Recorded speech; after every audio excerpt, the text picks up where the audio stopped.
या न्यूज बुलेटिनचे सहप्रायोजक आहेत गोकुळ.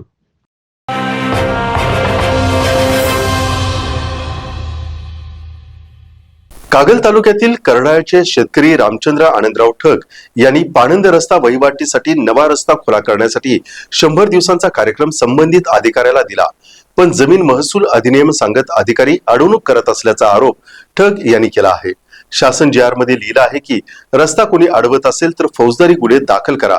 शासन शेतकऱ्यांसाठी योजना देतं, सबसिडीवर यांत्रिकीकरण, कुक्कुटपालन, दुग्ध व्यवसाय कर्जावर सूट देत आहे, पण शेतात जायला रस्ता नाही तर या योजनेचा काय उपयोग, अशा शब्दात त्यांनी आपल्या संतापाला वाट करून दिली.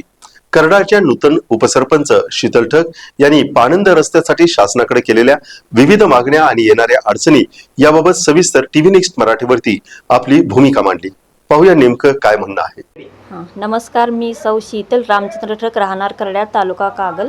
माझी गावची उपसरपंच निवड झाली. सर्वप्रथम मी सरपंच, सर्व ग्रामस्थ सदस्य, ग्रामस्थ आभार मानत आहे. गावातील सर्व विकासासाठी मी कटिबद्ध राहील. तसेच गावातील सर्व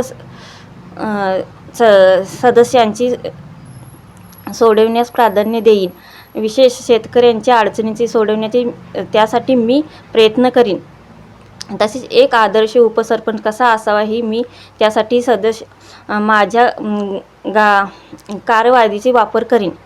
सध्या गावातील पाणंद रस्ते हा महत्त्वाचा घटक असून त्या शासनानेही त्यांना सोडवण्यास प्राधान्य दिले असे तसा JR ही काढला आहे.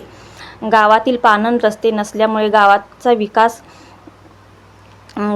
खेळी बसला आहे. रस्ते नसल्यामुळे शेतकऱ्यांना शेतीमालाची अडचण पडली आहे. बाजारपेठ ने आणणे करण्यासाठी दूध वाहतूक करताना चालकांना येण्या जाण्याचा अडचणी, अरुंद मार्ग असल्यामुळे सरपटणारे प्राण्यांपासून होणारा धोका, वेळोवेळी कोणतेही कामे होत नसल्यामुळे शेती व्यवसायातील अडचणी येत आहे. शासनाने हे प्रश्न निकाली काढावे असून गावातील पाणंद रस्त्यांचे प्रश्न कार्यकर्ते निकालास